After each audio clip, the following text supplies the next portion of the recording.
In this video, I'll show you how to make your past posts private on Facebook. You'll learn 2 easy methods to control who can see your old posts. Start by opening the Facebook app and tapping your profile icon. Tap on 3 horizontal lines. Scroll down, tap Settings and Privacy, then go to Settings. Scroll down to Audience and Visibility and tap on Posts. Find Limit who can see past posts and tap View. Tap Limit Past Posts, then Confirm. This will change all your past posts so that only your friends can see them. If you want to make all your past posts completely private, go back to Settings. Scroll down to your activity and tap Activity Log.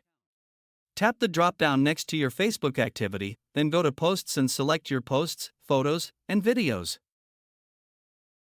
Scroll all the way down to load all your posts, then go back to the top and tap Select All. Tap the 3 dots, then choose Change Audience. Select Only Me and confirm. Now all your past posts will be completely private and only visible to you. And that's it.